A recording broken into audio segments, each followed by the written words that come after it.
हाय, कैसे हैं आप लोग?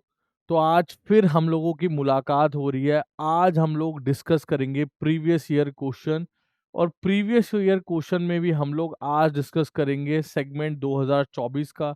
देखिए दोस्तों, जैसे हम लोग हमेशा से बात करते हैं कि सीयूटी एग्ज़ाम या कोई भी कॉम्पिटिटिव एग्ज़ाम, वो बहुत ज़्यादा अधूरा है जब तक अनटिल अनलेस आप उसके एक्स ईयर क्वेश्चंस ना देख लो। एक्स ईयर क्वेश्चंस कहीं न कहीं आपको सबसे पहले तो हेल्प करते हैं, आपको आपकी स्ट्रैटेजी बनाने में। स्ट्रैटेजी बनाने में किस टाइप के क्वेश्चंस आएँगे, कितना टाइम आपको किस टॉपिक को देना है, ठीक है? कितना टाइम आपको किस टॉपिक को देना है। आप किस सब्जेक्ट को ज़्यादा प्रायोरिटाइज़ कर सकते हैं, किस टॉपिक को ज़्यादा प्रायोरिटाइज़ कर सकते हैं और इसके अलावा आप लोगों को टाइम मैनेजमेंट जो है, वो एक्स ईयर क्वेश्चंस ही सिखाते हैं। आप लोग कितना मॉडरेट पढ़ रहे हैं, कितना एक्सट्रीम पढ़ रहे हैं, ये सारी चीज़ें आपको एक्स ईयर क्वेश्चंस ही बताते हैं। आपका लेवल क्या है, ये आपको एक्स ईयर क्वेश्चंस ही बताते हैं। तो एक्सपायरिंग एसेस आप लोगों के साथ इसीलिए जुड़ा है, हम लोग आप लोगों के साथ जुड़कर और आप लोगों की इस जर्नी को ईज़ी बनाना चाहते हैं, इस जर्नी को बहुत ज़्यादा बेस्ट बनाना चाहते हैं। एस्पायरिंग एसेस का गोल है या एम है कि आप लोगों को एक better education, quality education, better content, अच्छा स्टडी मटेरियल और ऐसे बच्चों से जुड़ पाएँ जो बच्चे बहुत ज़्यादा वल्नरेबल हैं, जिनके पास स्टडी एजुकेशन का उतना ज़्यादा सोर्स अवेलेबल नहीं है। तो हम लोग उन सभी बच्चों के लिए सोर्सेज़ बनना चाहते हैं।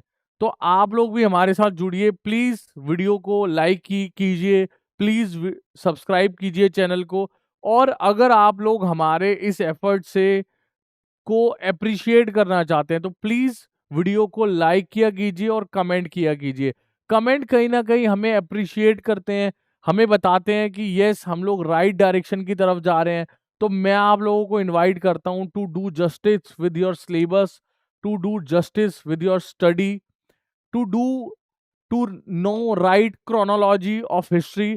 जुड़िए एस्पायरिंग एसएस के साथ और एक सही गाइडेंस, एक सही अप्रोच के साथ आप लोग हमारे साथ जुड़िए और सीरियसली हम लोग आप लोगों को बहुत बेटर एजुकेशन जो है, बेटर स्टडी मटेरियल जो है, बेटर कंटेंट जो है, वो अवेलेबल कराएँगे। आप लोग प्लीज़ हमारे साथ जुड़िए। आइए आगे का लेक्चर शुरू करते हैं और जानते हैं प्रीवियस ईयर क्वेश्चन के बारे में, 2024 के बारे में और किस अप्रोच के साथ हमें इसे सॉल्व करना है। देखिए दोस्तों, मैं इससे पहले भी क्वेश्चन सॉल्व किए हैं। मैं आप लोगों को हमेशा से ये बोलता हूँ कि सीयूटी के जो एग्ज़ाम है, इसमें जो क्वेश्चन्स आते हैं, आपको कहीं न एग्ज़ामिनर की मेंटालिटी को समझना है। आपको समझना है वो किस तरीके से सवाल पूछता है, वो क्या पूछना चाह रहा है आपको। आप बस ये जानिए, आप में एग्ज़ामिनर के हिसाब से जिस दिन सोचने लग जाएँगे ना, उस दिन आपके लिए ये पार्ट बहुत ज़्यादा ईज़ी बन जाएगा। आप लोगों के लिए ये चीज़ें बहुत ईज़ी हो जाएँगी। तो आइए अंडरस्टैंडिंग को डेवलप करते हैं, हिस्ट्री को और ज़्यादा आगे बढ़ाते हैं। मैं आप लोगों के साथ सिर्फ क्वेश्चंस डिस्कस नहीं करूँगा और सिर्फ उनके आंसर्स ही नहीं दूँगा। ये वीडियो एक डिटेल एनालिसिस होने वाला है। हम लोग यहाँ पर एक डिटेल एनालिसिस करेंगे कि क्या क्वेश्चन है, क्वेश्चन किस तरीके से सॉल्व किया जा सकता है, क्या हमें अप्रोच डेवलप करनी है क्वेश्चन को सॉल्व करने के लिए, ऑप्शंस को देखकर हम कैसे एलिमिनेट करेंगे, अगर हमें किसी क्वेश्चन के बारे में इवन आंसर भी नहीं पता है, तो कैसे हम आंसर ना पता होने के बावजूद जो है, उस क्वेश्चन को राइट अप्रोच से with the help of other options, elimination technique, हम लोग किस तरीके से इन सब चीज़ों का यूज़ करके क्वेश्चन को सॉल्व कर सकते हैं। देखो दोस्तों, कोई भी एग्ज़ाम हो, कोई भी एग्ज़ाम आपको 100% क्वेश्चन किसी के नहीं आते हैं, ठीक है? और किसी को भी नहीं आते हैं। हर एग्ज़ाम में कोई ना कोई क्वेश्चन ऐसा होगा या कितने क्वेश्चन्स ऐसे होंगे जो स्टूडेंट जहाँ पर अटकते हैं। पर आई थिंक यहाँ पर ही काम आते हैं आपको राइट टीचर्स, एक्सपीरियंस टीचर्स जो आपको अप्रोच डेवलप करा सके, जो आपको ये समझा सके कि कौन से क्वेश्चन्स जो हैं वो आपके टाइप के हैं, जिनको आपको नहीं छोड़ना है और कौन से क्वेश्चन्स ऐसे हैं जिनको सॉल्व करने के लिए आपको एक राइट टेक्निक की जरूरत है, आपको एक अलग से टेक्निक चाहिए उन क्वेश्चंस को सॉल्व करने के लिए। कैसे आप ना जानते हुए उन क्वेश्चंस को सॉल्व कर सकते हो। तो आइए, एस्पायरिंग एसएस आप लोगों के साथ जुड़ा हुआ है और आप लोगों को यही सब चीजें हम लोग प्रोवाइड करने वाले हैं। हम आप लोगों के मन में, आप लोगों के साथ वही टेक्निक्स, वही अप्रोच और वही विश्वास डेवलप करना चाहते हैं। तो आइए शुरू कीजिए। तो aspiring SS CUET UG PYQ 2024, सबसे पहले हम लोग डिस्कस कर रहे हैं हिस्ट्री। तो देखिए दोस्तों, क्वेश्चन नंबर 1 पे आ जाते हैं। क्वेश्चन नंबर 1 पे आ जाते हैं। तो क्या कह रहा है, which of the following statements are correct. इनमें से कौन सी स्टेटमेंट्स करेक्ट है। मैं हमेशा बोलता हूं कि आप लोग इस चीज पे बहुत ज्यादा फोकस रहिए कि एग्जामिनर क्या पूछ रहा है आपसे। वो यहाँ पे ट्रू वाली पूछ रहा है, करेक्ट करेक्ट वाली पूछ रहा है। चलिए, तो क्या है, पहला ऑप्शन है, मनी लेंडर्स वर कॉल्ड डीकूज। चलिए, मनी लेंडर्स जो है उनको डीकूज कहा जाता था।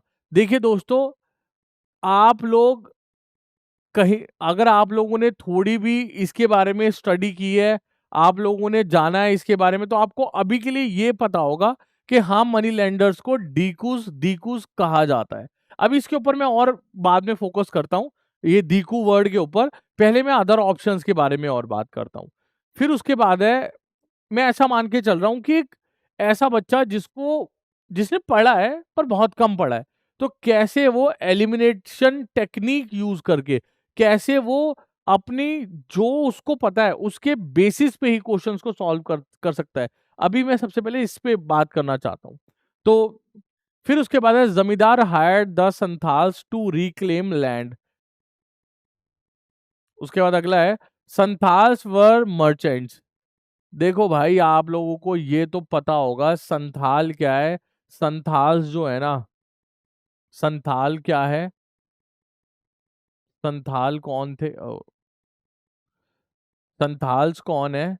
तो संथाल एक ट्राइबल ग्रुप है, एक ट्राइबल ग्रुप है, एक ट्राइबल कम्युनिटी है।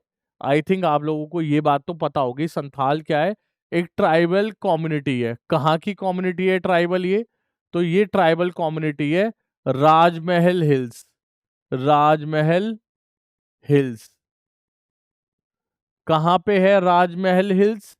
राजमहल हिल्स कहाँ पे है, तो ये आपको देखने को मिलेगी Jharkhand mainly, Jharkhand mainly and some parts of Bihar as well. ठीक है, यहाँ पे आपको देखने को मिलेगी झारखंड और बिहार में राजमहल हिल्स। ठीक है, तो अब ये संथाल थे कौन, क्या था। देखिए दोस्तों, अभी तो मैं आप लोगों को एक बेसिक अंडरस्टैंडिंग डेवलप करा सकता हूं। तो देखिए दोस्तों, लगभग 18 सेंचुरी के लास्ट में हम लोग क्या नोटिस करते हैं कि ब्रिटिशर्स और जमींदार जो थे, वो अपने टेरिटोरियल पार्ट का एक्सपेंशन के लिए, क्रॉप को ज्यादा एक्सपैंड करने के लिए, प्रोडक्टिविटी को ज्यादा एक्सपैंड करने के लिए, वो कहीं ना कोशिश कर रहे थे कि और जमीन को कैप्चर करें या और जमीन पे एग्रीकल्चर कराएं। इससे क्या होगा, इससे जो है, जाहिर सी बात है उनको फायदा है भाई, इससे प्रोडक्टिविटी ज्यादा होगी, उनके पास ज्यादा टैक्सेस आएंगे। तो इसके लिए वो लोग बंगाल, बिहार, झारखंड के एरिया में कोशिश कर रहे थे कि और लैंड एक्सपेंशन करे। उनको ही नजर जाती है राजमहल हिल्स, जो मैंने बताया कहाँ पे है, झारखंड में, झारखंड बिहार में। यहां पर ये चाहते थे कि भाई किसी तरीके से ये लोग यहाँ पर एक्वायर करें, बट यहाँ की टफ ज्योग्राफी थी, टफ ही बोलूंगा। और यहाँ पर जो ट्राइबल ग्रुप्स रहते थे, वो स्लैश और बर्न टेक्निक का इस्तेमाल करते थे। आए, जलाया वहां का एरिया, और उसके बाद थोड़ी बहुत गुजर बसर एग्रीकल्चर किया, दैट्स इट। तो ब्रिटिशर्स ने और जमींदार्स ने क्या किया, ज- कि यहाँ पर संथाल लोगों को जो है वो पनाह दी, वहां पे उन लोगों को बसाया, उनको हेल्प की बसाने में, और उन्होंने बहुत ही बेहतरीन तरीके से वहां पर एग्रीकल्चर स्टार्ट कर दिया। उन्होंने बहुत ही बेहतरीन तरीके से एग्रीकल्चर स्टार्ट कर दिया वहां पर। अब दोस्तों संथाल्स कौन थे? संथाल्स पहला पॉइंट तो है ट्राइबल ग्रुप है। ब्रिटिशर्स ने और जमींदारों ने उनसे क्या कराना शुरू कर दिया? 18th century onwards British and zamindar, Britishers ने और जमींदारों ने क्या किया? संथाल्स को सं, संथाल्स को क्या किया? इस्टैब्लिश कर दिया। इस्टैब्लिश कर दिया। कहां पे इस्टैब्लिश कर दिया संथाल्स को? संथाल्स को इस्टैब्लिश कर दिया। संथाल्स को कहां इस्टैब्लिश कर दिया? राजमहल हिल्स में। राजमहल हिल्स में इस्टैब्लिश कर दिया इनको। ठीक है, राजमहल हिल्स में इस्टैब्लिश कर दिया। ठीक है, और क्यों किया राजमहल हिल्स में establish? For agriculture. For agriculture, कि जिससे वो वहां पर क्या करें? कृषि करें। ठीक है, और एक बार जब कृषि डेवलप हो जाएगी, the agriculture once the agriculture would develop would developed, और एक बार जैसे ही एग्रीकल्चर क्या हो जाएगा? डेवलप्ड हो जाएगा, ये वहां पे क्या शुरू कर देंगे? ये वहां पे क्या शुरू कर देंगे? ये यहां पे क्या शुरू कर देंगे? टैक्स शुरू कर देंगे। लिवाई क्या कर देंगे? टैक्स लिवाई कर देंगे। ये इनकी पॉलिसी थी। ठीक है, तो इस पूरे में मैंने आप लोगों को क्या ये बताया कि संथाल्स मर्चेंट थे? संथाल्स मर्चेंट थे ही नहीं, ट्राइबल ग्रुप था। ज्यादा से ज्यादा क्या बोलोगे? एग्रीकल्चरलिस्ट थे।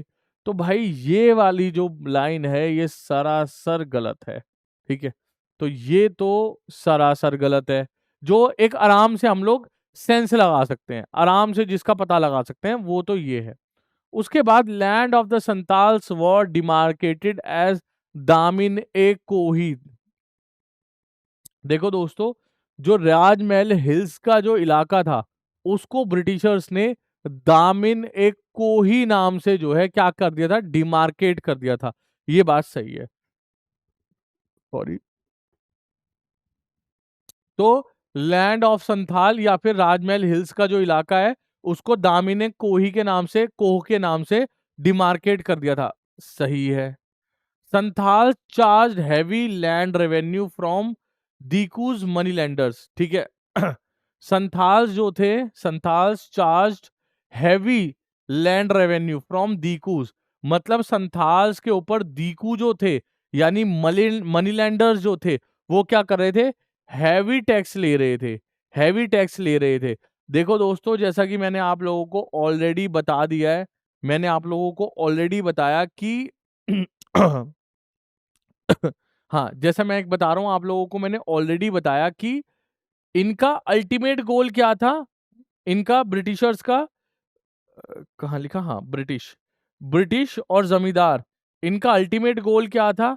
अल्टीमेट गोल था कि जैसे ही एग्रीकल्चर वहां पे डेवलप हो जाएगा वैसे ही ये लोग क्या शुरू करेंगे? वहां पे टैक्स लेना शुरू कर देंगे।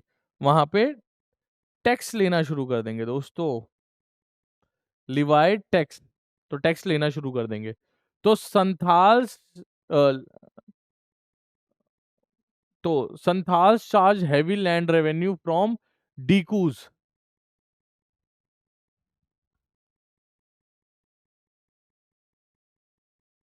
तो तो हमें ये समझ में आ रहा है कि स्टेटमेंट डी तो करेक्ट है और स्टेटमेंट सी जो है वो इनकरेक्ट है। और लास्ट है Santhals charge heavy land revenue from dikus. ये कह रहे हैं कि संथाल जो थे वो डीकूज से, डीकूज कौन थे? याद है ना? Money lender. मनी लेंडर इनसे क्या लिया करते थे? हैवी टैक्स लिया करते थे। नहीं भाई, बल्कि डीकूज संथाल के साथ लिया करते थे। तो ये भी गलत हो गया। तो मेरे को, अगर मान लेते हैं सही के बारे में ज्यादा नहीं पता, मुझे सही के बारे में ज्यादा नहीं पता, पर मुझे पता है कि ये दो ऑप्शन तो गलत है, तो मेरा तो आराम से वैसे भी सही हो जाता है। मुझे ये पता है कि डी तो मेरा सही है। अब मैं देख लेता हूं डी किस किस में है। डी इसमें है और डी ऑप्शन इसमें है। ठीक है, पर इसके अंदर सी और डी आ रहा है, ठीक है। सी मुझे पता है ऑलरेडी क्या है, इनकरेक्ट है। सी मुझे ऑलरेडी पता है इनकरेक्ट है, इसमें सी आ रहा है वो तो इनकरेक्ट है, तो ये ऑप्शन तो मेरा वैसे ही हट गया। और ये वाले ऑप्शंस तो ऑलरेडी हट रहे थे मेरे, क्योंकि इनमें भी क्या आ रहा था, सी आ रहा था सब में। मुझे देखो दोस्तों, सिर्फ एक, अगर मुझे सिर्फ ये भी पता है ना कि संथाल जो है वो मर्चेंट नहीं थे, संथाल मर्चेंट नहीं थे, अगर मुझे ये भी पता है, तो मैं देखो ना आप आराम से सी यहाँ पे एलिमिनेट कर दूंगा, सी एलिमिनेट यहाँ पे कर दूंगा, और मुझे सिर्फ एक ही ऑप्शन दिखेगा। अगर मुझे सिर्फ ये बात भी पता है तो मैं सच बता रहा हूँ, ये एग्जाम बड़े आसान है अगर आप लूप होल्स ढूंढ लें इन एग्जाम्स में तो। और उसके बाद अगला क्या है, इसमें है ए बी डी, सी तो है ही नहीं, तो ऑप्शन ए भी करेक्ट है अगर आपको नहीं पता है तो, ऑप्शन बी भी करेक्ट है, और ऑप्शन डी भी करेक्ट है। ऑप्शन ए क्या है, मनी लेंडर्स को क्या कहा जाता था, दीकूज कहा जा रहा था। और zamindar hire the Santhal to reclaim land, और जमींदार जो थे संथाल्स को हायर कर रहे थे लैंड को अक्रोच करने के लिए, ठीक है, अक्रोच करने के लिए वहां पे जो राजमहल हिल्स वाला इलाका है वहां पे अपना टेरिटरी को बढ़ाने के लिए, ठीक है। सही है, तो राइट ऑप्शन क्या होगा हमारा, राइट ऑप्शन होगा हमारा थर्ड, ए बी और डी ऑप्शन जो है वो क्या होगा, वो ऑप्शन जो है करेक्ट होगा।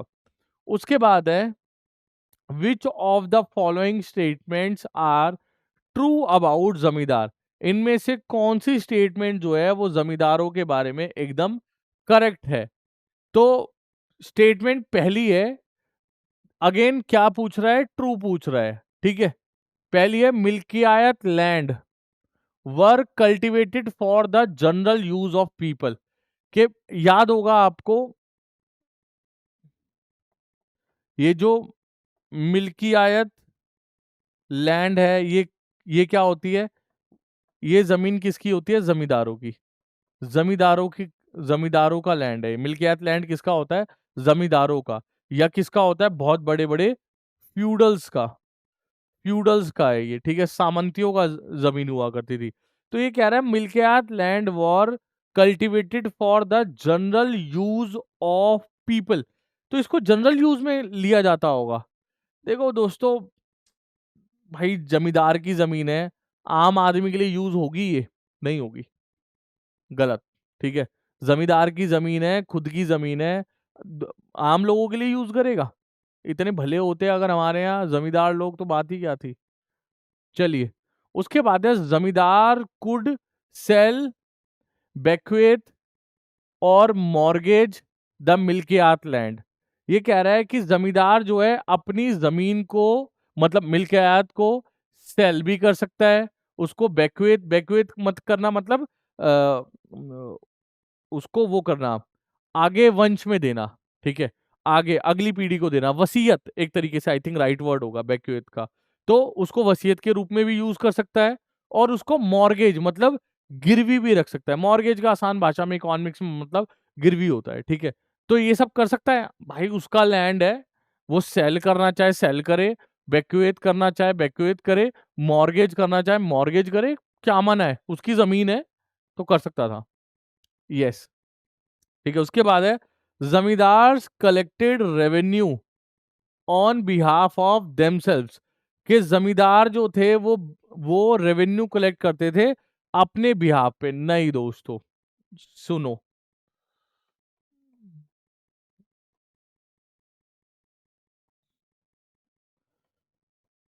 देखिए दोस्तों, ब्रिटिश जो थे उनको नीड थी एक पर्सन की, या एक इंडियन ऑफिसर की, ठीक है, जो इंडिया के लोगों से क्या कर सके, नीड,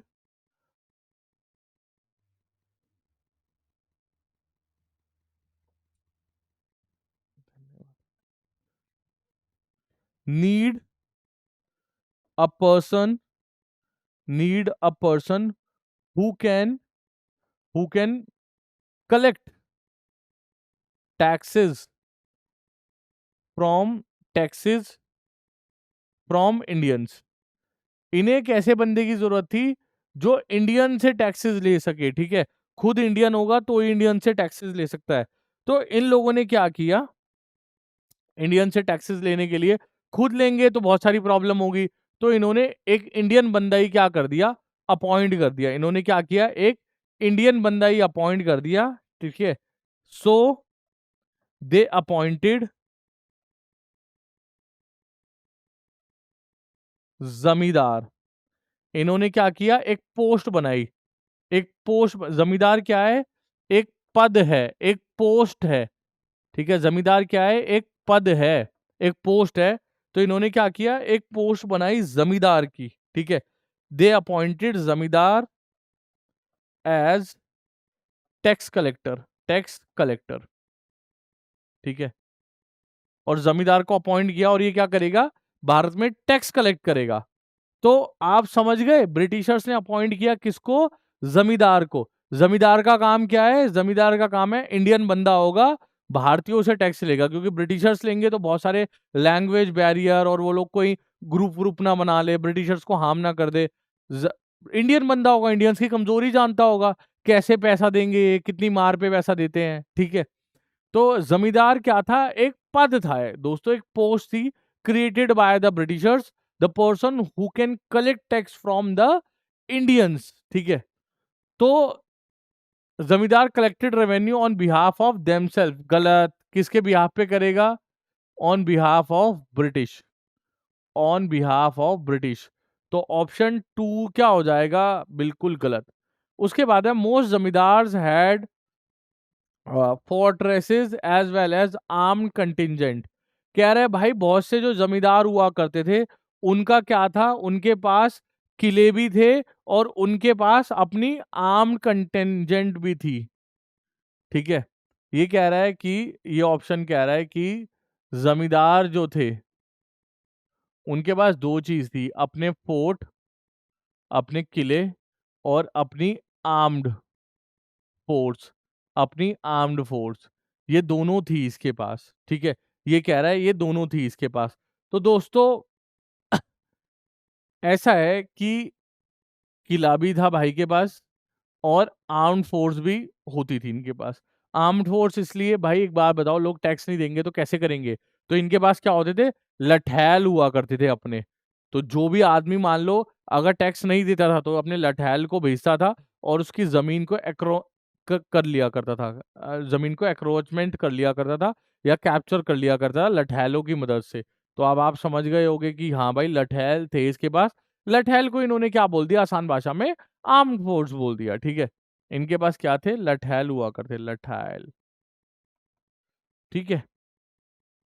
तो ऑप्शन डी करेक्ट है, हाँ भाई, फोर्ट भी था, लठैल भी थे, करेक्ट है। उसके बाद अगला ऑप्शन है, control over military resources was another source of power of for जमींदार।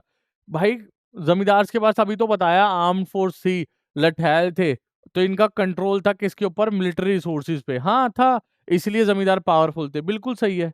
तो कौन कौन से ऑप्शन सही है हमारे, ऑप्शन बी सही है हमारा, ऑप्शन डी सही है हमारा, और ऑप्शन ई सही है हमारा।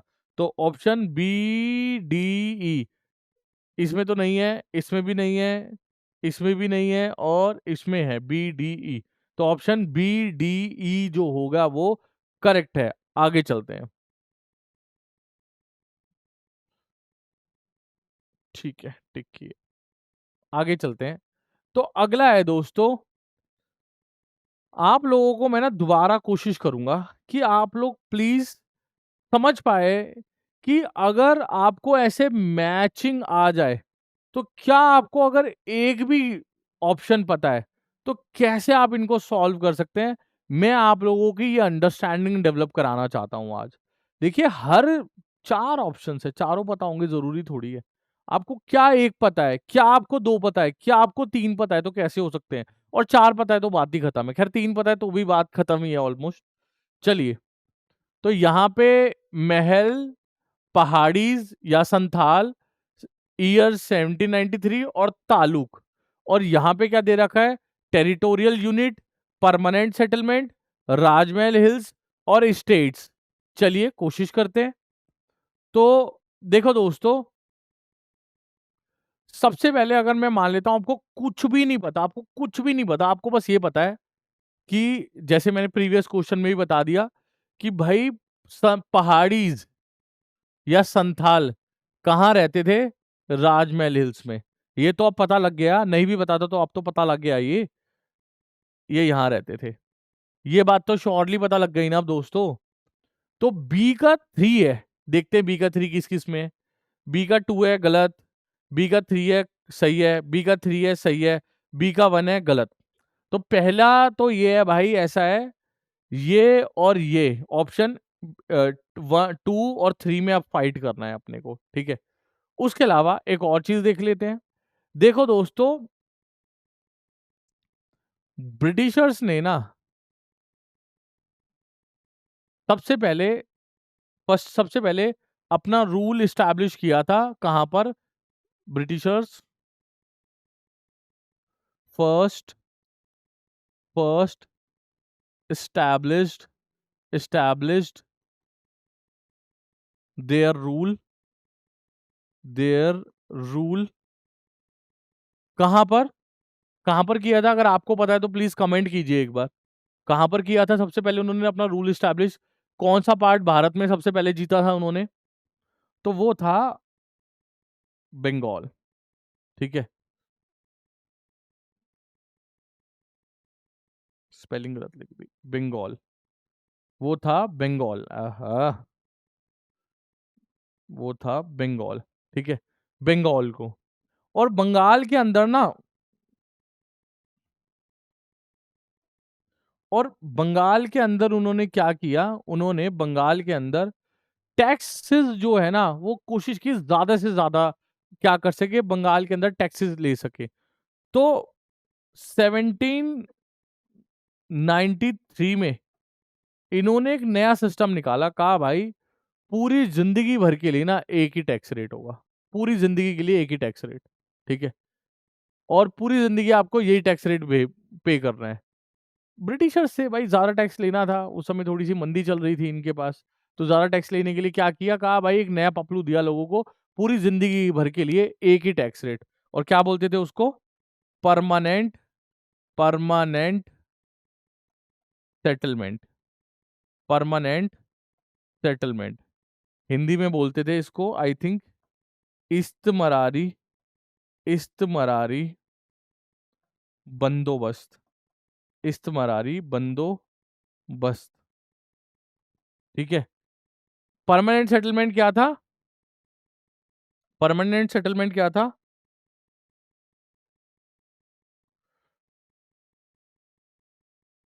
One tax rate for one tax rate for whole life, whole life, पूरी जिंदगी भर के लिए क्या, एक ही टैक्स रेट होगा। ये परमानेंट सेटलमेंट का इनका गोल था। चलिए, कब किया इन्होंने स्टैब्लिश? 1793 में।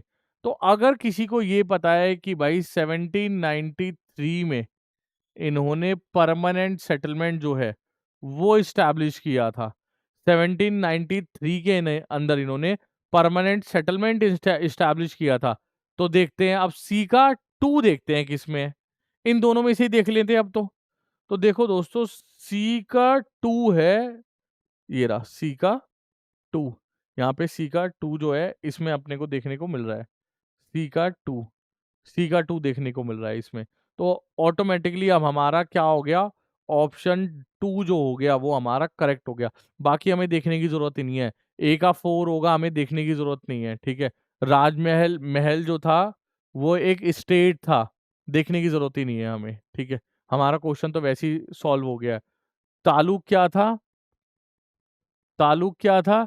टेरिटोरियल यूनिट था, देखने की जरूरत ही नहीं है बस हमें, ठीक है। हमारे सिर्फ दो में ही काम हो जाता है, अगर हमें 1793 का परमानेंट सेटलमेंट पता हो और हमें बताओ जो संथाली हैं वो राजमहल हिल्स में रहते थे। चलिए आगे चलते हैं। तो अब है next question, Kaurav and Pandav जो है वो कहाँ से बिलोंग करते थे, ठीक है, कौन सा राजवंश था? तो मैं आप लोगों को थोड़ा महाभारत के बारे में आज ज्ञान देने की कोशिश करता हूं, ठीक है। तो आज हम लोग थोड़ा सा बस 2 मिनट का महाभारत पे डिस्कशन करते हैं। 1 मिनट दीजिए बस आप।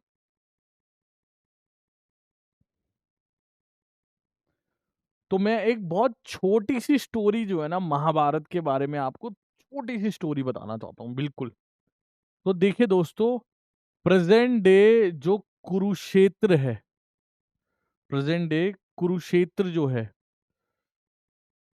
वहाँ से इसकी शुरुआत होती है और एक आदमी होता है जिसका नाम है कुरु, ठीक है?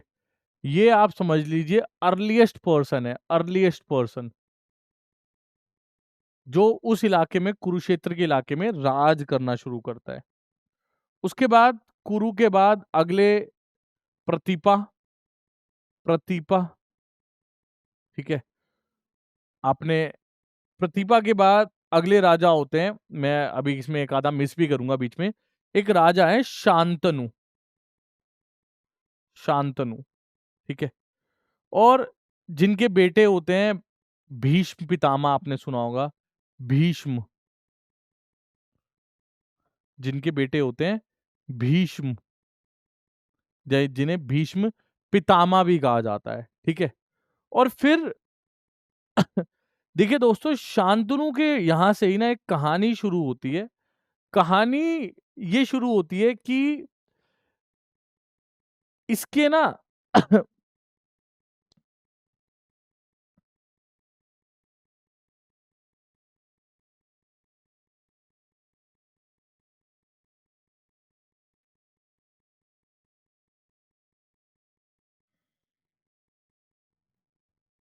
तो शांतनु के बेटे होते हैं भीष्म, और इनके बाद अगला राजा बनता है पांडु, आप ऐसा समझिए पांडु।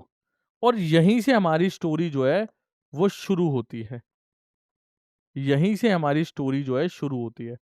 पांडु के एक 2 भाई और होते हैं पांडु, साथ में इनके 2 भाई हैं।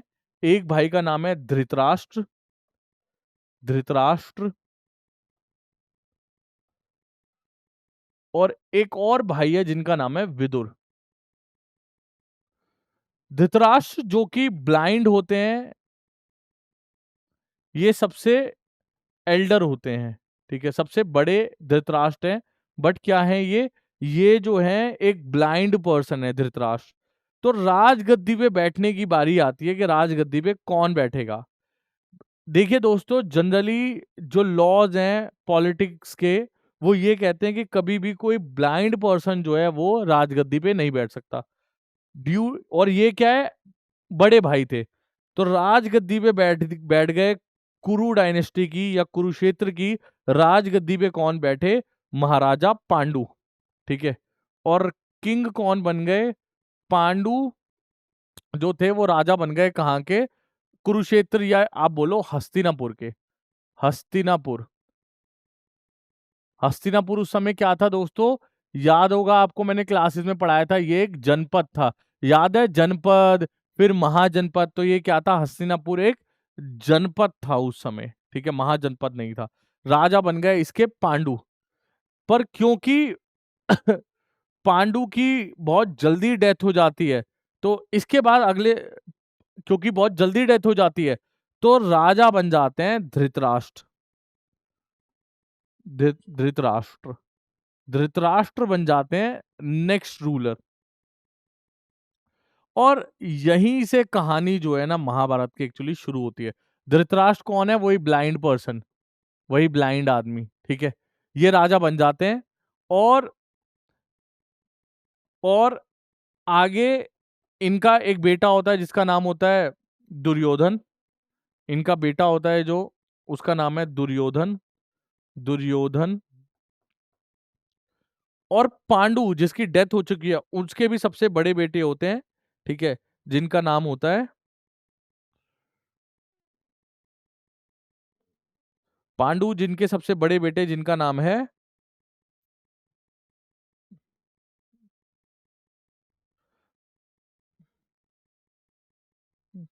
पांडु जिनके सबसे बड़े बेटे का नाम है युधिष्ठिर, युधिष्ठिर। चलिए, यहीं से हमारी स्टोरी जो है वो शुरू होती है। अब देखिए दोस्तों, जो धृतराष्ट्र था, वो अपनी राजगद्दी पे अपने टैलेंट की वजह से नहीं था। वो, उसके भाई की बहुत जल्दी डेथ हो गई थी, पांडु की। बहुत जल्दी, क्योंकि पांडु की डेथ हो गई थी, इस वजह से राजगद्दी पे आया धृतराष्ट्र। क्योंकि ब्लाइंड पर्सन था तो ये राजा नहीं बन सकता था। ये क्या था, सिर्फ इस पांडु का रिप्रेजेंटेटर था। अब धृतराष्ट्र के बाद राजा कौन बनेगा, सारी बात इसके ऊपर थी। धृतराष्ट्र के बाद अगला राजा कौन बनेगा। धृतराष्ट्र चाहता था दुर्योधन राजा बने, और पूरी प्रजा चाहती थी कि युधिष्ठिर राजा बने।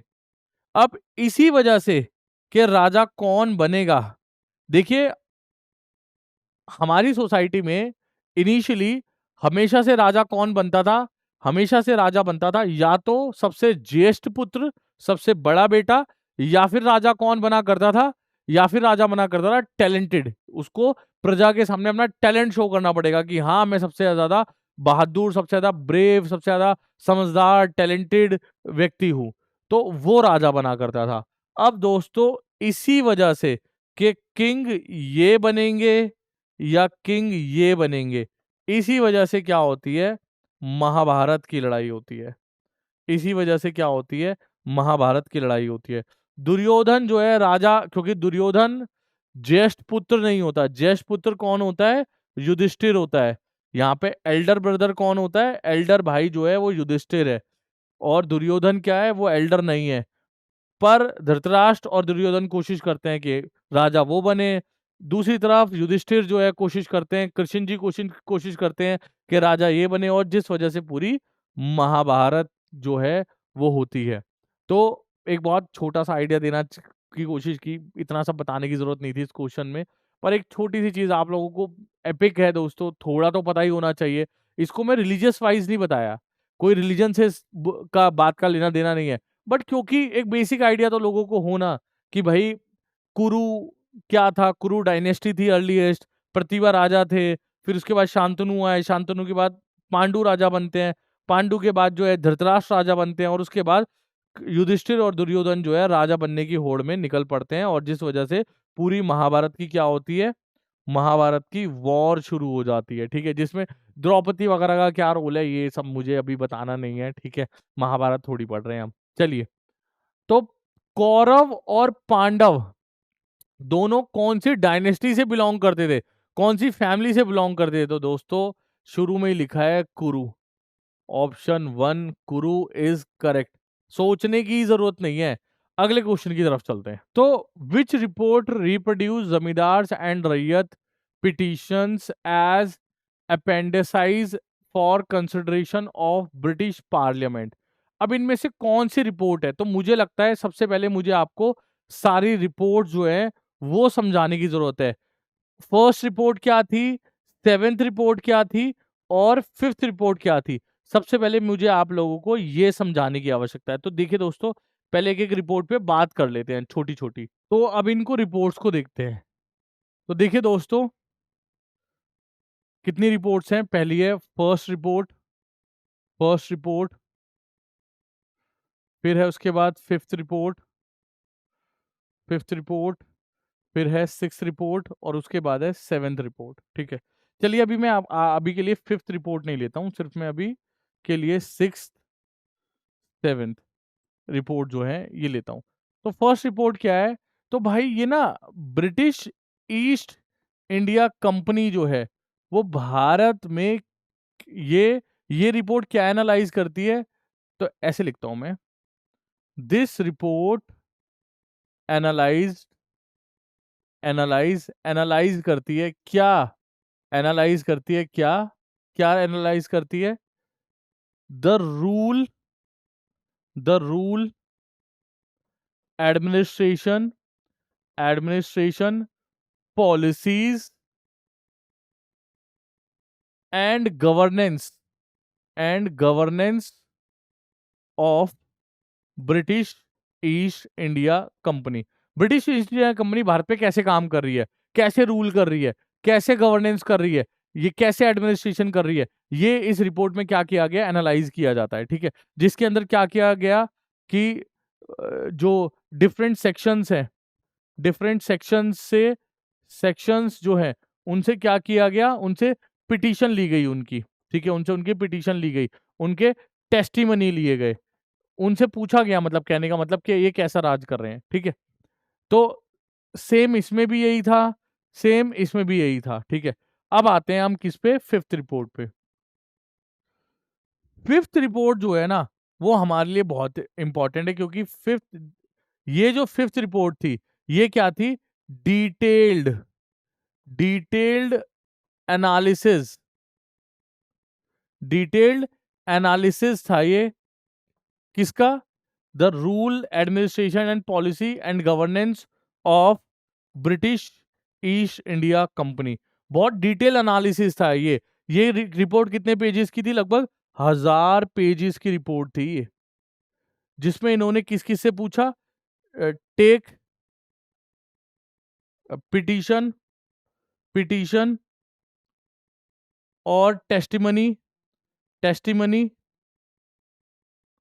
फ्रॉम, किस किस की पिटीशन ली इसमें इन्होंने, जमींदार की ली, जमींदार, जमींदार, और किसकी ली, पीजेंट्स, या हम रैयत भी बोलते हैं, रैयत, इनसे पूछा गया, इनसे पूछा गया भाई ये कैसे काम कर रहे हैं, ठीक से कर रहे हैं, नहीं कर रहे हैं, किस तरीके से क्या चीजें हो रही हैं, इसमें इस सब चीज बताया। और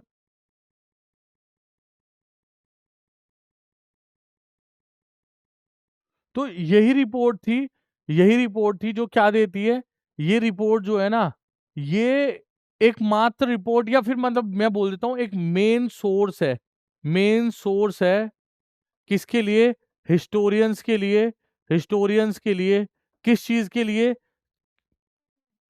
फॉर द ब्रिटिश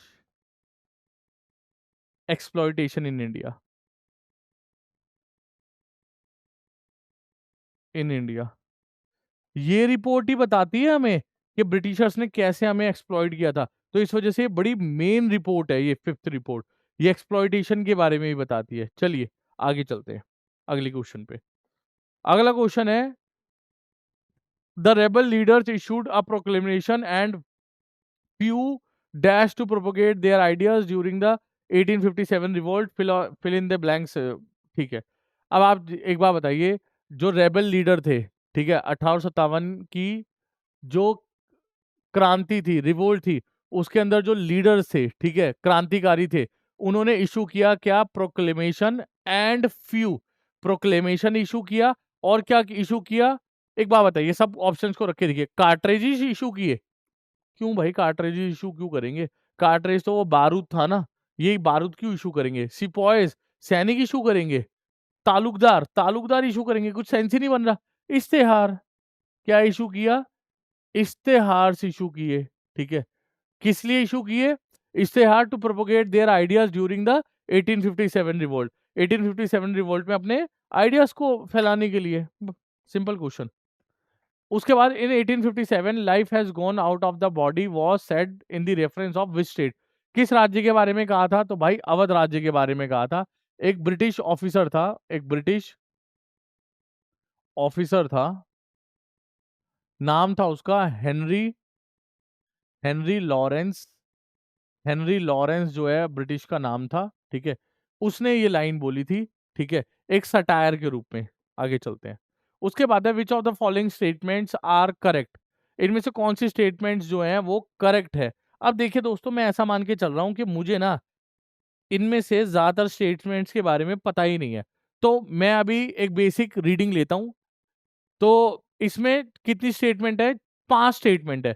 पहली है, bell of arms was a store room, जहां पर क्या रखे जाते थे, जहां पर हथियार रखे जाते थे। ये कह रहा है कि भाई बेल ऑफ आर्म्स एक स्टोर रूम टाइप था, जहां पर हथियार रखे जाते होंगे। चलिए मान लेते हैं, हो सकता है, अभी मैं इसमें डाउट में हूं, अभी मैं इसमें डाउट में हूं, हो सकता है ये, ठीक है, या नहीं हो सकता। चलिए और क्या है, और है, the army of Awadh supported the British, Awadh army ने ब्रिटिशर्स का सपोर्ट किया, नहीं भाई, भाई बिल्कुल भी नहीं। ब्रिटिशर्स के अगेंस्ट जो है, देखिए सुनिए, अवध पे ब्रिटिशर्स ने कब्जा कर लिया। एक गवर्नर था, गवर्नर का नाम था डलहौजी, डलहौजी ने डॉक्ट्रिन ऑफ एनेक्सेशन में हड़प नीति कि कोई भी राज्य अगर ढंग से राज नहीं करेगा तो हम उसको अनेक्स कर लेंगे, उसको हड़प लेंगे, तो अवध पे उसने क्या कर लिया, कब्जा कर लिया। तो एक बात बताइए, अवध पे ब्रिटिशर्स ने कब्जा किया है, तो वहां की आर्मी ब्रिटिशर्स के पक्ष में लड़ेगी इस क्रांति के अंदर, ठीक है? जाहिर सी बात है नहीं लड़ेगी। कितने लोग खिलाफ थे ब्रिटिशर्स के? अवध के राजा खिलाफ थे, ठीक है, वाजिद अली शाह। उसके बाद बिहार में कुंवर सिंह थे, ठीक है। झांसी के अंदर झांसी वाली रानी थी। उसके अलावा बड़ौद में थे लोग। महाराष्ट्र के अंदर तात्या तोपे और क्या नाम है, नाना साहब थे। तो बहुत सारे लीडर्स थे। ये सारे लीडर्स ने बहुत सारे लीडर्स अलग-अलग ज्योग्राफी में रहे इस 1857 की क्रांति में। क्यों? क्योंकि वो कहीं न कहीं ब्रिटिशर्स से सताए हुए थे। तो वो लीडर्स या उनकी आर्मी ब्रिटिशर्स के खिलाफ लड़ी है, ब्रिटिशर्स के पक्ष में नहीं लड़ी है। तो Awadh, the army of Awadh supported by British, ये तो गलत है, छोड़ो। उसके बाद है द टर्म फिरंगी कहाँ का है? पर्शियन भाषा का है, ठीक है। देखिए दोस्तों, आपको वैसे ही समझ में आ रहा होगा, फिरंगी वर्ड जो है पर्शियन भाषा का है, ये तो करेक्ट है, ठीक है। फिर उसके बाद है the seventh Awadh irregular cavalry accepted the new cartridge in early में। इसमें ये बोल रहे हैं कि भाई जो अवध की आर्मी थी, वो भी सेवेंथ अवध इर्रेगुलर कैवलरी जो थी, उसने कार्ट्रेज को जो है वो एक्सेप्ट कर लिया था। कार्ट्रेज को एक्सेप्ट कर लिया था। नहीं दोस्तों, नहीं किया अवध की आर्मी ने कार्ट्रेज को एक्सेप्ट, ठीक है। चलिए, मैं मानता हूं आपको ये इतनी बात इतनी क्लियरिटी से शायद ना ही पता हो। आपको ये बात ना ही पता हो, मान लेते हैं अभी के लिए। उसके बाद है अगला, local leaders emerged urging peasant zamindars and tribal to revolt. Local leaders emerge हुए और पीजेंट्स, जमींदार और ट्राइबल, और इन्होंने क्या किया? रिवोल्ट किया। सही बात है, हाँ, ये तो सही है। मुझे मान लीजिए सिर्फ अभी 2 स्टेटमेंट पता है। मेरे को ए का भी नहीं पता, मेरे को डी का भी नहीं पता है, ठीक है। मेरे को सिर्फ पता है किसके बारे में? अभी सी के बारे में और ई के बारे में। अब मैं देखता हूँ सी और ई मेरे कितने ऑप्शंस में है, ठीक है। अच्छा, सी और ई सिर्फ एक ही ऑप्शन में है। मेरा तो ऑप्शन वैसे ही सही गया। और एक बात बताऊं, अगर मुझे सी और ई भी नहीं पता होता, मैं तब भी ये क्वेश्चन को कर सकता था। कैसे कर सकता था? अगर मुझे ना ये भी नहीं पता था कि सी और ई करेक्ट है, तब भी मैं कर सकता था। अगर मुझे ये पता है कि अवध की आर्मी ने ब्रिटिशर्स का सपोर्ट नहीं किया था, ये गलत स्टेटमेंट है। तो जहां जहां जिस ऑप्शन में बी है, उसको हटा देते हैं। बी इसमें है, हटा देते हैं, ये तो नहीं होगा, है ना। बी इसमें है, हटा देते हैं, नहीं होगा। सोचो, सिर्फ ये 2 ऑप्शन बचते हैं आपके पास। और अगर आपको इसके बाद सिर्फ इन दोनों में से कोई एक ऑप्शन भी पता था, मान लीजिए अगर आपको सी पता था कि फिरंगी टर्म जो है वो पर्शियन लोगों ने पर्शियन भाषा से लिया गया है, तो इनमें से सी किसमें है? इसमें सी नहीं है, ये भी गया। सी सिर्फ किसमें है? इसमें। आपका ऑटोमेटिकली ये ऑप्शन करेक्ट हो जाता, ठीक है। आपको बहुत लिमिटेड नॉलेज से ना ये क्वेश्चंस हो सकते हैं आपके, बहुत लिमिटेड नॉलेज से। चलिए आगे चलते हैं। उसके बाद है अगला, मैच करने हैं ये फॉलोइंग्स को। तो मैंने अभी कुछ तो आपको आइडिया ही दिया था। मैं कह रहा हूं आपको कुछ भी नहीं आता, कुछ भी नहीं आता, बिल्कुल एकदम ऐसा मान लेते हैं कि आपको बहुत ही बेसिक पढ़ा है आपने इस सिचुएशन में, बहुत बेसिक। कैसे करूं इसको अटेम्प्ट, मेरे को बिल्कुल बेसिक पता है। देखो मैं बताता हूँ सीधा सा तरीका, एकदम इजीएस्ट वे। कोई भी आदमी हो, उसको अगर 12वीं में बैठा है, एग्जाम दे रहा है, सीयूटी दे रहा है, हिम्मत कर रहा है सीयूटी देने की, तो ये तो पता होगा भाई रानी लक्ष्मीबाई जो है वो कहाँ से थी? वो थी अवध से। ओह सॉरी सॉरी, वो थी झांसी से, सॉरी। तो कोई भी आदमी हो उसको ये तो पता ही होगा। तो सबसे पहले बी का 4 देख लेते हैं क्या है। बी का 4 किस में है? बी का 4 इसमें है, बी का 4 इसमें है, ठीक है। और अब इसके बाद मान लीजिए अब मैं थोड़ा-सा और अपनी नॉलेज को एक्सपैंड करता हूँ और जानने की कोशिश करता हूँ, क्या है, क्या नहीं है, क्या ऑप्शन करेक्ट हो सकता है। देखिए, मुझे क्या नाना साहब के बारे में पता है? क्या मुझे नाना साहब के बारे में कुछ भी थोड़ा बहुत भी पता लग रहा है? नाना साहब के बारे में? या फिर मुझे देखूँ, क्या मुझे कुँवर सिंह के बारे में पता है? कि वीर कुँवर सिंह कौन थे? क्या मुझे इन दोनों में से में से किसी के बारे में पता है?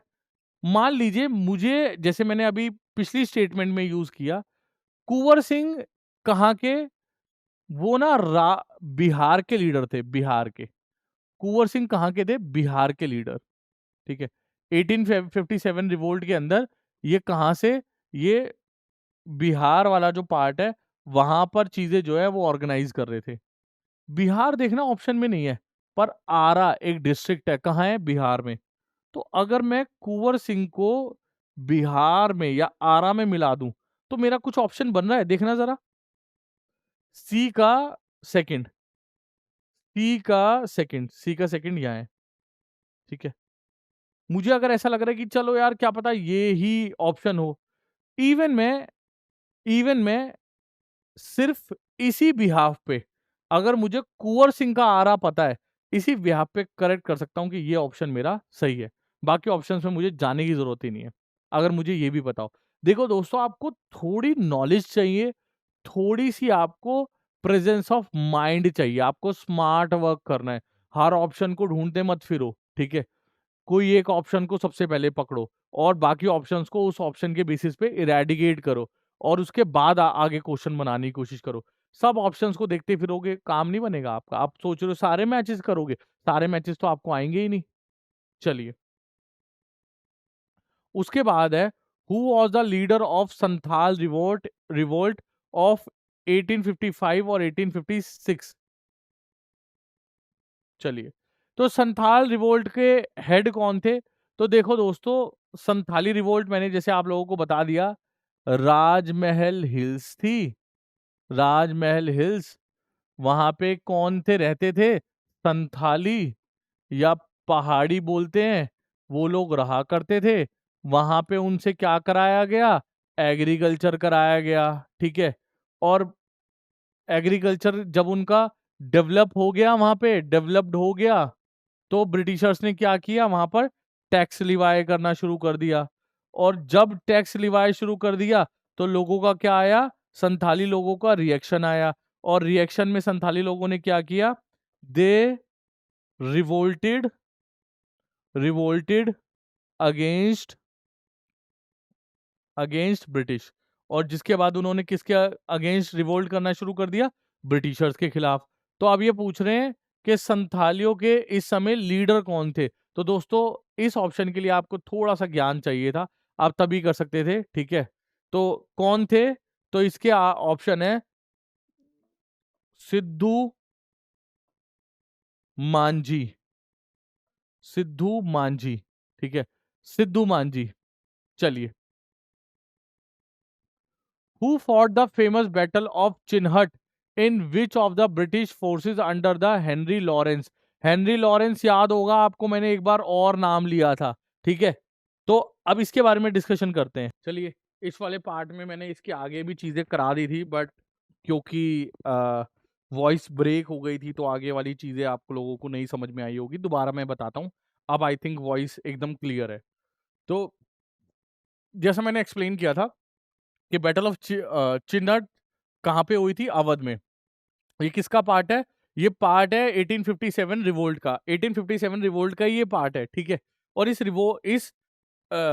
बैटल के, ठीक है, इस बैटल के इस बैटल के ऑफिशियली कमांडर कौन थे, तो कमांडर थे इनके बरकत अहमद। बरकत अहमद जो थे इसके इस बैटल के रियल कमांडर थे, ऑफिशियल कमांडर थे। पर इनकी जो 22nd रेजिमेंट है, उसके कमांडर कौन थे, उसके कमांडर थे मौलवी अहमदुल्ला शाह।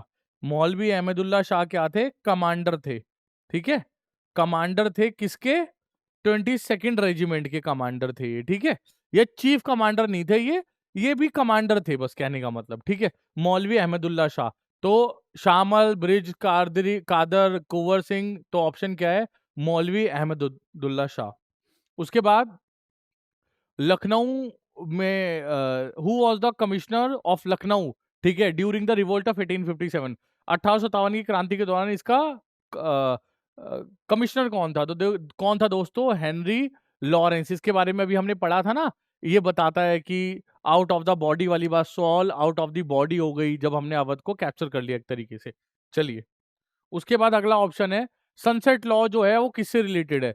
तो देखिए दोस्तों, 1793 में ब्रिटिशर्स ने क्या किया, एक नया रेवेन्यू सिस्टम लॉन्च किया, नाम क्या है, परमानेंट सेटलमेंट, ठीक है। जिसके अंदर जमींदार जो होते थे वो क्या होते थे, टैक्स कलेक्टर हुआ करते थे। ये क्या करते थे, टैक्स कलेक्ट किया करते थे। टैक्स कलेक्टर जो है जमींदार हुआ करते थे, और इनको एक डेट दे दी जाती थी। और यदि इस डेट से क्या होती है, एक्सीड होती है, एक्सीड होता है समय इस डेट से, ठीक है। एक डेट दे दी और क्या दे दिया, सनसेट, कि यदि सनसेट के बाद में आपने ये दिया तो क्या हो जाएगा, टैक्स डबल हो जाएगा, टैक्स डबल हो जाएगा। तो ब्रिटिशर से एक टैक्स, एक डेट दे दिया करते थे। और एक कानून था सनसेट लॉ, कि अगर आपने सनसेट के बाद जो है वो टैक्स जमा कराया तो क्या होगा, टैक्स डबल हो जाएगा। तो किससे रिलेटेड है, परमानेंट सेटलमेंट से रिलेटेड है। चलिए, during the salt march Gandhi ji begin walking towards the ocean from his ashram. अपने आश्रम से ओशन तक गए थे। चार ऑप्शन है कहां तक गए थे, तो देखो दोस्तों, 1929 में यूएसए के अंदर क्या आया, यूएसए के अंदर आई एक बहुत बड़ी महामंदी, ग्रेट डिप्रेशन के नाम से उसको जानते हैं, ठीक है। और जिस वजह से ब्रिटिशर्स का वहां पे भी रूल था, वहां पे भी अपना एम्पायर था। तो यहां पर क्योंकि ब्रिटिशर्स का बड़ा नुकसान हो रहा था, तो उस नुकसान की भरपाई करने के लिए इन्होंने क्या किया, इन्होंने भारत पे देखा कि किस चीज पे टैक्स लगाए, कुछ तो बचा नहीं है तो लगा देते हैं टैक्स, किस पे, सॉल्ट पे लगा देते हैं। सॉल्ट तो सब खाते हैं, जिससे हर आदमी पैसा देगा। सॉल्ट पे इन्होंने क्या लगा दिया, टैक्स लगाया है, ठीक है। जिसके खिलाफ गांधी जी ने क्या किया, जिसके खिलाफ गांधी जी ने क्या किया, गांधी जी, उन्होंने एक दांडी मार्च की, एक यात्रा की, कहां से कहां तक, तो आश्रम से लेके, उनके आश्रम से साबरमती रिवर तक की, आश्रम रिवर तक की क्या की, एक यात्रा की। और जिसमें क्या किया, he broke he broke the salt law. और जिसमें इन्होंने क्या किया, क्या तोड़ दिया, सॉल्ट लॉ जो है वो ब्रेक कर दिया, ठीक है। तो कहां से कहां तक हुई है ये यात्रा, आश्रम से कहां तक, साबरमती तक, ठीक है। आश्रम से कहां तक हुई है ये, आश्रम से साबरमती तक जो है ये यात्रा हुई है, ठीक है। अब देखो दोस्तों, एक और बात है, साबरमती तो नदी है, ये तो रिवर है दोस्तों, साबरमती तो, ठीक है। बट साबरमती नदी है कहाँ, जैसे मैंने, जब माइक बंद हो गया था तो मैंने बताया था कि साबरमती नदी कहाँ पे है, अहमदाबाद की नदी है ये। तो एक बात बताओ ना मेरे को, अब एक बात बताओ, ये तो पूछ रहा है towards the ocean from his आश्रम लोकेटेड एट, ठीक है। तो साबरमती लोकेटेड कहाँ है, तो इसका अगर आपने अहमदाबाद भी ऑप्शन डालोगे तो भी करेक्ट है, और यदि आप साबरमती ऑप्शन डालोगे तो वो भी करेक्ट है, बिल्कुल, ठीक है। उसके बाद है 15 क्वेश्चन। 15 क्वेश्चन जो है वो मैं आगे एक्सप्लेन करूंगा, ठीक है, अगली स्लाइड में, क्योंकि इसके ऊपर थोड़ा मुझे डिस्कशन करना है।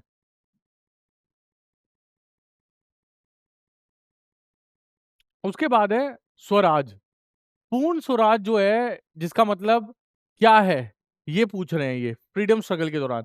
तो देखिए दोस्तों, स्वराज की डिमांड जो है एक आदमी, एक व्यक्ति थे, तिलक ने की थी, ठीक है। और बाद में डिमांड होने लगी किसकी, पूर्ण स्वराज की। स्वराज का मतलब क्या है, सेल्फ रूल, मतलब हम खुद राज करेंगे अपने आप के ऊपर। और फिर बाद में नेताओं ने डिमांड किया पूर्ण स्वराज। पूर्ण स्वराज का मतलब क्या है, टोटल सेल्फ रूल या फिर इंडिपेंडेंस रूल, ठीक है। या आसान भाषा में क्या, इंडिपेंडेंस, कि हमें क्या चाहिए, इंडिपेंडेंस। तो कंप्लीट इंडिपेंडेंस जो है इसका राइट आंसर है। उसके बाद अगले ऑप्शन पे जाते हैं। तो हम लोग जब माइक बंद हुआ तो आई थिंक यही डिस्कस कर रहे थे, तो इस पे दोबारा डिस्कशन स्टार्ट करते हैं, ठीक है। तो अब ये फॉलोइंग स्टेटमेंट्स हैं गांधी जी ने जो कहां पे दी थी, बनारस हिंदू यूनिवर्सिटी पे दी थी। तो कौन सी सही है इनमें से, हमें ये बताना है। तो पहली तो है हाँ, पहली तो है, Gandhi ji charge the Indian elite with the lack of concern for the labour. Gandhi ji ने क्या किया, इंडियन एलाइट्स को चार्ज किया, उनको मोटिवेट किया कि भाई किस पे भी ध्यान रखो, किसका भी कंसर्न करो, लेबर्स पे भी ध्यान रखो। तो दोस्तों मैं ये बोल रहा था कि यार ये स्टेटमेंट बड़ी ऐसी लग रही है कि हाँ गांधी जी कह सकते हैं, गांधी जी कह सकते हैं अमीर लोगों को कि भाई किसका भी ध्यान रखो, गरीबों का भी ध्यान रखो। ये स्टेटमेंट शायद सही हो सकती है, पर मेरा अभी क्या है, इस पे मेरा भी डाउट है।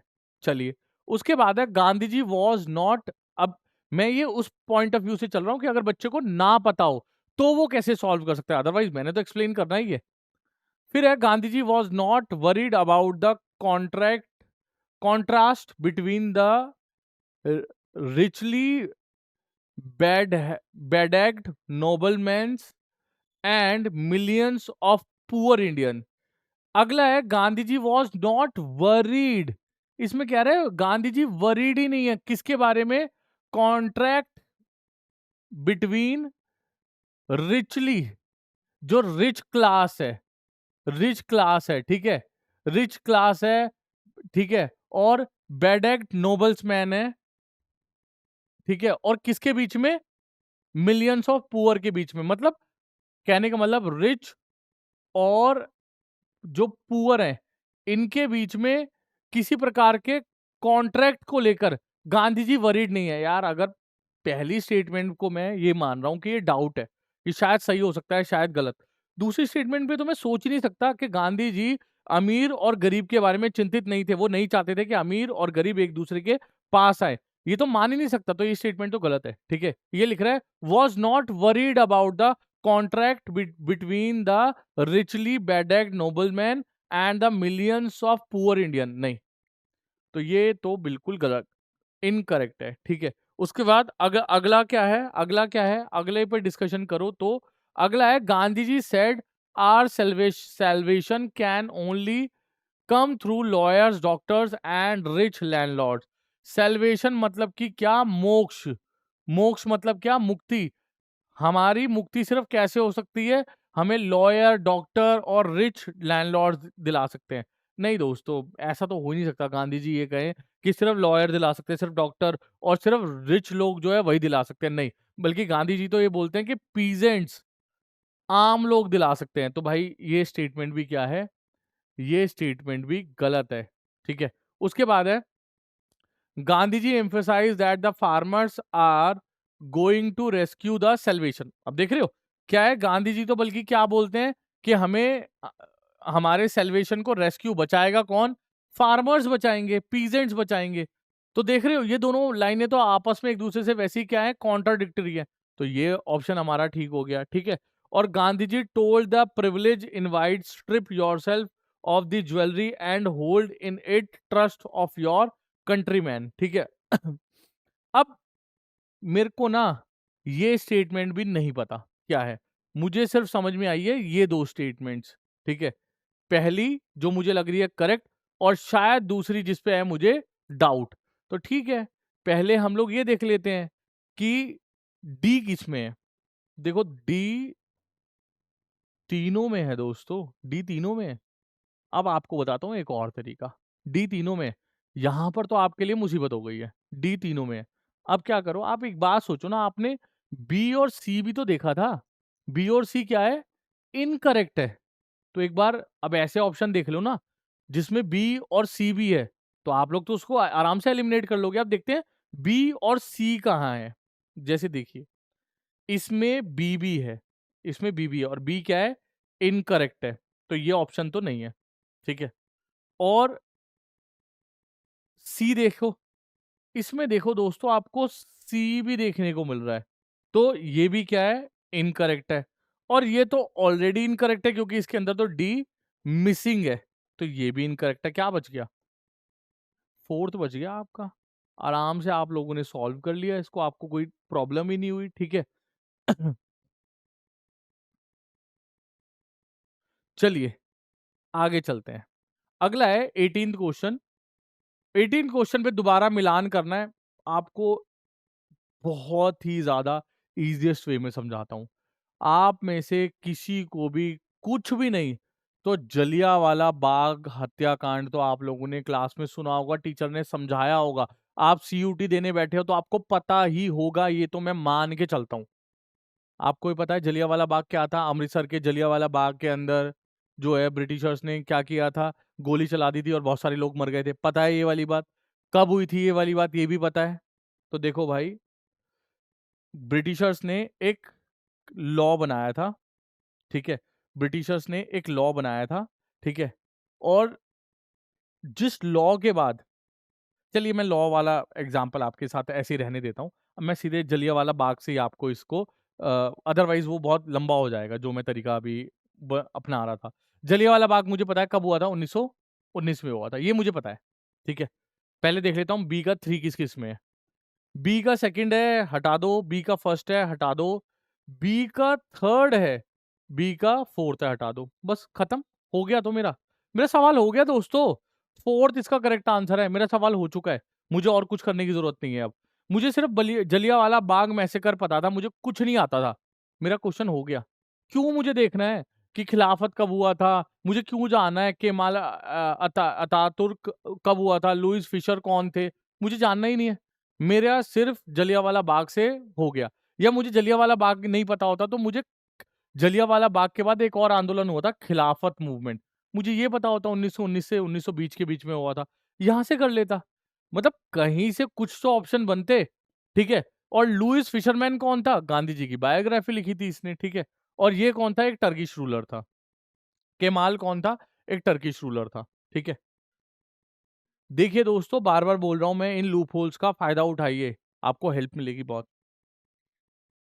Who was the judge who presided over the Gandhiji's trial after the withdrawal of non-cooperation movement? ठीक है, कौन थे? तो दोस्तों ये थोड़ा फैक्चुअल हो गया, तो जस्टिस सी एन ब्रूमफील्ड ये थे, ठीक है। नॉन कॉपरेशन मूवमेंट पता ही होगा आपको, असहयोग आंदोलन ब्रिटिशर्स ने किया था जब जलियांवाला बाग हत्याकांड हो गया था। ब्रिटिशर्स ने इतने सारे निहत्थे इंडियन सिविलियंस पे गोली चला दी थी, तो गांधी जी ने एक एनसीएम नाम करके एक प्रोटेस्ट जारी किया था और प्रोटेस्ट जारी किया था।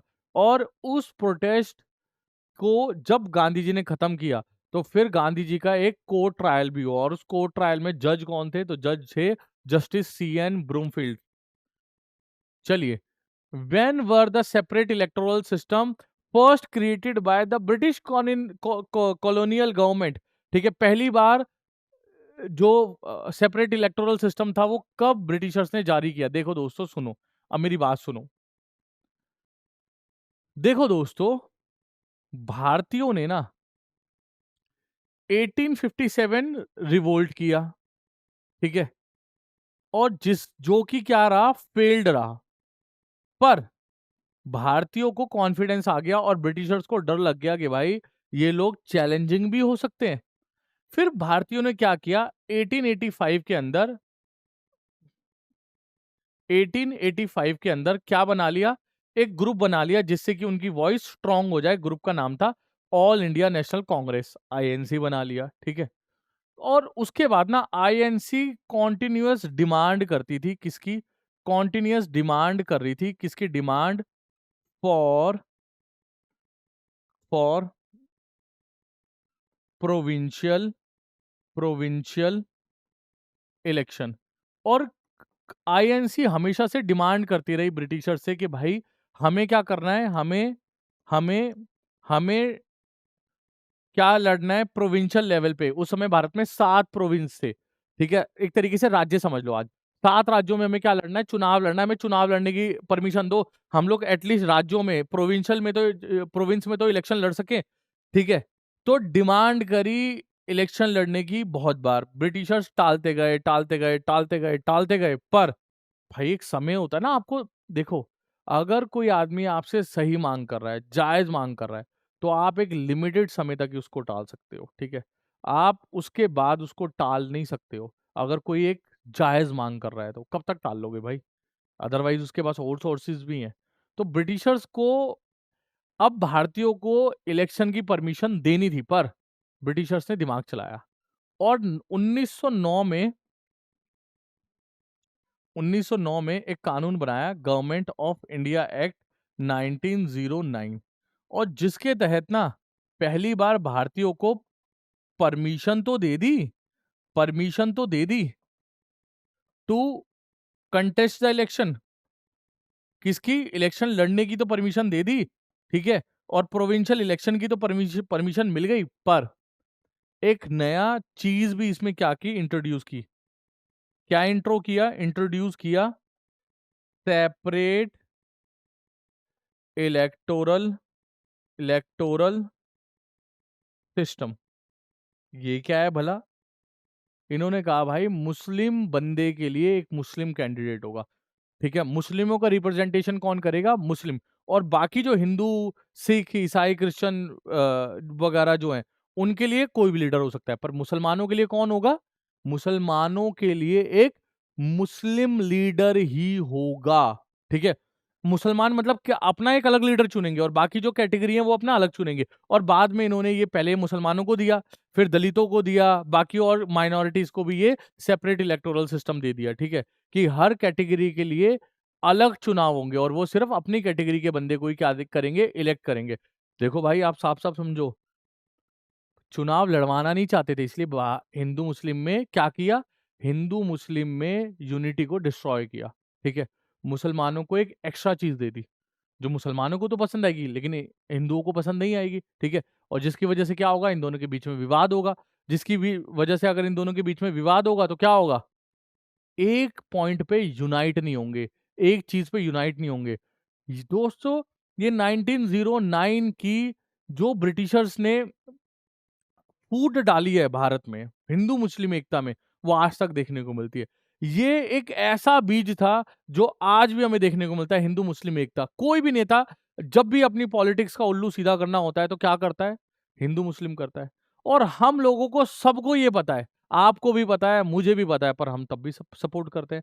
हम लोग सडनली हिंदू हो जाते हैं, सडनली हम लोग ब्राह्मण हो जाते हैं, हम लोग दलित हो जाते हैं, हम लोग शूद्र हो जाते हैं, हम लोग क्षत्रिय हो जाते हैं, सडनली हम लोग इंडियन से कब हिंदू, कब ब्राह्मण, कब क्षत्रिय, कब वैश्य, कब शूद्र, कब बनिया, कब जाट, कब दलित हम हो जाते हैं, कब पंडित हो जाते हैं, हमें नहीं पता लगता, ठीक है, हमें पता ही नहीं लगता। और कब मुस्लिम हो जाते हैं हम लोग, मुस्लिमों भी में भी हम कब खान, कब पठान, कब अंसारी हो जाते हैं, हमें पता ही नहीं लगता, ठीक है। बहुत प्रॉब्लम्स है और इस सब की जड़ क्या है, 1909 में इन्होंने क्या दिया, सेपरेट इलेक्टोरल सिस्टम। यहीं से हिंदू मुस्लिम जो है वो क्या होने लगे, अलग अलग होने लगे। लेकिन कांग्रेस ने मुसलमानों को मना लिया था, मुस्लिम लीग को मना लिया था कि भाई प्लीज आप लोग इसको एक्सेप्ट मत करो, ठीक है, और हम जब देश हमारा आजाद हो जाएगा तब हम आपको ये प्रोवाइड करा देंगे। खैर ये स्टोरी आप लोग जब मैं पढ़ाऊंगा तब मैं आपको बताऊंगा, ठीक है। पर कब की बात है, 1909 की, ठीक है। तो 1909 का एक्ट जो था उसके तहत दिया गया। आगे चलते हैं। उसके बाद अब read the passage, passage read करते हैं। Mughal chronicle specially the Akbarnama written by the Abu Fazl have banqueted a vision of empire in which agency rest almost solely with the emperor, while the rest of the kingdom has been portrayed as following his orders. Yet if we look more closely at the rich information, these historians provide information about the apparatus of the Mughal state from which we may be able to understand the ways in which the imperial organization was dependent on several different institutions to be able to function effectively. One important pillar of the Mughal state was nobility. Okay, ये कह रहे हैं भाई Mughal Chronicle text के हिसाब से, ठीक है, और खासकर किसके, अकबरनामा जो किसने लिखी थी, अबू फजल। ये कह रहे हैं have banqueted a vision of empire in which agency rest almost only with the emperor. कि सारी पावर, मैं आसान भाषा में बताता हूँ, सारी पावर सोनली, सारी पावर किसके हाथ में होगी, एम्परर के हाथ में होगी और ऐसा ही चलेगा आगे। While the rest of the kingdom has been portrayed as the following the order, और बाकी सब किसको फॉलो करेंगे, राजा को फॉलो करेंगे। Yet if we look more closely at the rich information, और हम और क्लोजली इंफॉर्मेशन को अगर समझने की कोशिश करें तो historians provide information about the apparatus of Mughal state. Historian जो है मुगल स्टेट के बारे में और बताते हैं, from which we may be understand the ways in which the imperial organisation was dependent on several different institution. और जिससे हमें पता लगता है कि राजा के अलावा भी और भी इंस्टीट्यूशन थे जिसपे साम्राज्य जो है वो डिपेंड करता था, ठीक है, और साम्राज्य जो है वो फंक्शन करता था अफेक्टिवली। और जिनमें से एक क्या है, जिनमें से एक क्या है, नोबिलिटी। इनका कहने का मतलब है, देखो भाई सारी पावर किसके हाथ में है, राजा के हाथ में, बट फिर भी कुछ ऐसे इंस्टीट्यूशन थे जिन जिन जो थे राजा को हेल्प करते थे राज करने में, ठीक है, या जिनकी भी कुछ पावर थी, कहने का मतलब इतना है बस।